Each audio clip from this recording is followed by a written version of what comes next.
গেছে। সালমান হত্যার বিচার চাই। স্বামীরা এত ক্ষমতাবান স্বামীরা সরকারের চাই। গত 30 বছরে যে কয়টা সরকার গেছে এদের তো স্বামীরা ক্ষমতাবান, সেটা রূপ দেখায় রাখছে। সালমানকে যে হত্যা করা হয়েছে এটার প্রতিটা প্রমাণ আছে। আর ডলি জোহর যে বলছে যে শাবনূরের মা চলে গেছে, শাবনূর যেন কি বলছে রাগ হয়ে 54 এ সন্দেহভাজন হিসেবে কি শাবনূরকে ডাকতে পারে না, ডলি জোহরকে ডাকতে পারে না? আইন দেখে না, চোখে দেখে না? চশমা পরে থাকে, আরো 30 বছর পরে থাকা যাবে। কিন্তু এখন এইটা প্রমাণিত যে সালমান শাহকে হত্যা করা হয়েছে। আমরা যদি সবাই পরিকল্পনা করে 12 লক্ষ টাকা নিয়ে ডনকে ধরেন, স্বামীরা কেন আগাম জামিন নিতে চাচ্ছে? যদি এত বছর বলছে আমি তো দেশে আছি, আমি তো কোথাও যাইনি, আমি তো পালাইনি, এখন পালানো কেন? এখন কেন আদালতে নেওয়া হচ্ছে বলেন?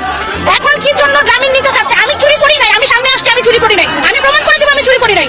একটা স্বামী মারা গেলে, আমার স্বামী মারা গেলে আমি কবর দিতে না যাওয়া পারবো? আর কি প্রমাণ চান? আপনাদের মা বোন ঘরে নাই? আমরা কি বুঝি না? পৃথিবীতে সবচেয়ে ভারী হচ্ছে বাবা মার কাছে সন্তানের লাশ। আজকে 30 বছর একটা মা তার বাচ্চার লাশ সে কবর দিচ্ছে নিজে হাতে। আপনার